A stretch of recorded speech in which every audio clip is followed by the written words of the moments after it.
Hello, good morning everyone. तो एक नया टॉपिक है बट थोड़ा सा इंटरेस्टिंग रहने वाला है क्योंकि ये आपके लिए एक छोटा सा चैलेंज है। अगर आपको इंग्लिश बोलनी है तो ज़रूरी नहीं है कि आपको सिर्फ कुछ वर्ड्स बता दिए जाएं, आप उसको रिपीट करते शुरू कर दीजिए लाइफ में और आप इंग्लिश बोलना शुरू कर देंगे। ऐसा नहीं होता है। English is like maths, practice की इतनी ज़रूरत होती है इसमें कि आप प्रैक्टिस हो सकता है करते करते आप छोड़ दें, वो फिर आप चीज़ें भूल भी जाएंगे कुछ दिन बाद। बट अगर आप इस तरह के पैराग्राफ्स रीडिंग करेंगे और आपको गलतियां दी जाएंगी और आप उसको सुधार पाएंगे तो आप बेहतर तरीके से बोल भी पाएंगे बाद में। तो ये बहुत ही इंपॉर्टेंट है। ये इसी तरीके से इंग्लिश हम लोग सीखते हैं, या तो रीड करके या तो सुन के, तभी हम बोलना शुरू करते हैं। तो आइए इस पैराग्राफ को आप रीड करिए और कोशिश करिए पॉज करके आप अपना इसका गलतियाँ ढूंढिए और सही पैराग्राफ आप लिखिए। तब तक मैं आपको बताता हूँ गलतियाँ कहाँ पर हैं। ये इसमें जो जो रेड मार्क किया गया है वो वहाँ पर गलतियाँ हैं। और सबसे पहले आप इस सेंटेंस को पढ़िएगा अच्छे से और इसकी मीनिंग निकालिए। चलिए हम लोग पढ़ते हैं अच्छे से। आफ्टर हॉट समर मंथ, बाद में मतलब समर मंथ जो होते हैं जैसे जून जुलाई के बाद की बात कह रहे हैं। After hot summer month we may only wait of rainy day, हम लोग इंतज़ार करते हैं बारिश वाले दिन का। सही बात है, बहुत गर्म दिन होता है तो हम लोग को लगता है कब होगी बारिश, हम लोग ऐसा बोलते हैं। तो ये लिखा हुआ है full stop. A season of rain start from the month of जून, यहाँ वही लिखा है जो मैंने अभी भी बोला है कि जून में रेनी सीजन शुरू होता है, 1 जून से स्टार्ट होता है। फिर साउथ इंडिया में मानसून लग जाता है, फिर धीरे धीरे आगे बढ़ता है और जैसे जैसे आगे बढ़ता है तो जुलाई में नॉर्थ इंडिया तक पहुंच जाता है वो। एंड कंटिन्यूज फॉर अगस्त, और कब तक चलता है? जून से लेकर अगस्त तक, नॉर्थ इंडिया तक पहुंच जाता है अगस्त तक कंप्लीट। अब पूरे भारत में बारिश हो रही होती है। तो ये छोटी सी बात लिखी है इसमें। आपको पहली चीज़ तो जो जो सही है आपको वो भी ध्यान रखना है और जो गलत है उसको आपको समझना है। तो आप बस 1 मिनट लीजिए इसको, जल्दी से गलतियां मैंने बता दी, इनको ढूंढ के इनको देखकर आप सही चीज़, सही ग्रामेटिकल वर्ड्स यहाँ पर लिखिए और फिर हम लोग इस पर बात करेंगे और अपने वाले से आप कंपेयर करिएगा। आपको पता लगेगा कि आपका लेवल इंग्लिश में इस वक्त क्या है। तो अब हम लोग ट्राई करते हैं मिलके कि यहाँ पर क्या गलत है और उसको सही कैसे करेंगे। After hot summer month we, तो यहाँ पर सही चीज़ हो जाएगा एस, क्योंकि हम मोर देन 1 मंथ की बात कर रहे हैं। After hot summer months we may only wait, may only wait, may क्या है? ये एक वर्ब है, एक मॉडल वर्ब है। और ये मे जो है हम लोग जब भी इस्तेमाल करेंगे तो परमिशन लेने के लिए करते हैं। It's not a possibility, we are taking a permission, then we are using this word, this verb may. May I go to the washroom, may I leave the class, may I come in, may I help you. तो ये permission लेने के लिए सारी बातें। But यहाँ permission की कोई ऐसा बात नहीं है। यहाँ कहा जा रहा है after hot summer months we only wait, हम लोग इंतजार करते हैं। तो पॉसिबिलिटी है, एक पॉसिबिलिटी हाँ अब गर्मी के बाद जल्दी से बारिश आ जाए, तो एक पॉसिबिलिटी आएगी। तो हम लोग मे की जगह इस्तेमाल क्या कर सकते हैं?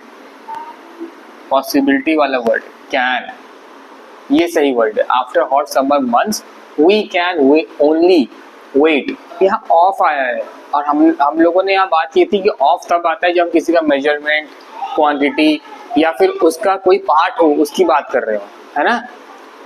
तो this is made up of would, तो उसका पार्ट है, वुड से बना हुआ है, तो वहां पर ऑफ लगाते हैं। बट यहाँ पर ऐसा कोई ऐसी बात नहीं है। यहाँ पर तो रेनी डे का इंतजार करने की बात हो रही है, तो ये ऑफ गलत है। यहाँ पर होगा we can only wait.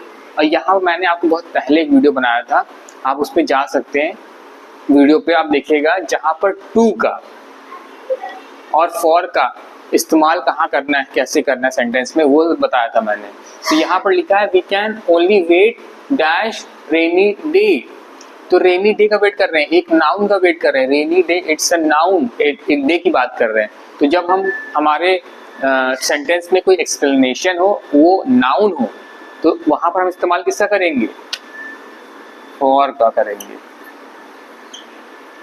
For का करेंगे। और टू का इस्तेमाल कब करेंगे? जब एक्सप्लेनेशन में कोई वर्ब हो। हम लोग किसका इंतजार कर रहे हैं? एक रेनी डे का, एक नाउन का वेट कर रहे हैं। ओनली वेट फॉर, यहाँ पर ऑफ नहीं आएगा, फॉर आएगा, फॉर, और एक दिन का इंतजार कर रहे हैं, मतलब वो दिन पहला दिन जो होगा हम उसका इंतजार कर रहे हैं। तो वहां पर एक आर्टिकल लगाएंगे ये बताने के लिए कि हम इसी पर्टिकुलर दिन का इंतजार कर रहे हैं, एक जो दिन है बारिश वाला। तो कब होगी बारिश, वो दिन कब आएगा, है ना, एक दिन की बात होगी। तो हम आर्टिकल का जरूर इस्तेमाल करेंगे। और स्पेसिफिक नहीं है, हम एक बात रख रहे हैं अपनी, क्योंकि हम गर्मी से परेशान हैं, तो वहां पर आर्टिकल द का इस्तेमाल नहीं करें, क्योंकि बहुत स्पेसिफिक नहीं है कि हम जिस दिन मिले थे उस दिन बारिश हो रही थी। तो that was the rainy day when we met, है ना। तो वो द लगाते हैं वहां पर, क्योंकि स्पेसिफिकली उसी दिन की बात कर रहे हैं। बट हम तो इंतजार कर रहे हैं कि कब आएगी बारिश, तो आर्टिकल द का नहीं होगा, अ का इस्तेमाल होगा। ये सेंटेंस हो गया सही। आगे चलते हैं, full stop. A season of rain. अब जो सीजन है, हम पर्टिकुलर सीजन की बात कर रहे हैं, तो यहाँ पर आर्टिकल अ नहीं आएगा, यहाँ पर आर्टिकल द आएगा, हम लोग को दी आएगा वहां पर। तो the season of rain start from, अब वो स्टार्ट हो रहा है, मतलब अब आगे बढ़ेगा वो उसमें, तो बोलेंगे starts. The season of rain, rain starts from, S लगेगा, from the month of June, from the month of जून।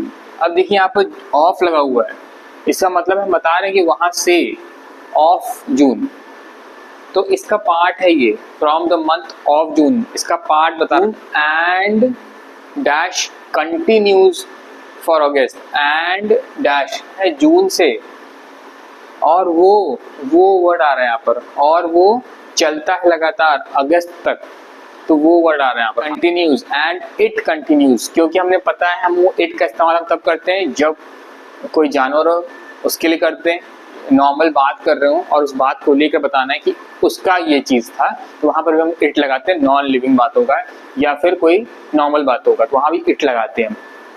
और ये एक प्रोनाउन है, याद रखिएगा, इट। उसका कंटिन्यूज फॉर अगस्त, अगस्त तक चलता है, अगस्त के लिए नहीं चलता है, यहाँ पर फॉर लिखा है, के लिए नहीं, अगस्त तक चलता है। यहाँ पर आएगा टिल, टिल, हम लोग पहले इसको पिकअप कर चुके हैं टिल को, और इसका वर्ड एक जुड़ा हुआ है स्टिल, ऐसे वर्ड्स हैं, आप इनको मेरे पुराने वीडियो में जाकर देख सकते हैं और क्या मैंने इसके बारे में बताया आपको। और जानते हैं आप जितना सेंटेंसेस पढ़ेंगे उतना इन सब वर्ड्स आपको और ऑटोमेटिकली क्लियर हो जाएंगे। तो अब सही सेंटेंस बन गया है, लिखा गया है after hot summer months we can only wait for a rainy day, the season of rain starts from the month of June and it continues till August. आप इसको नोट डाउन करिए और फिर ढेर सारी प्रैक्टिस करिए।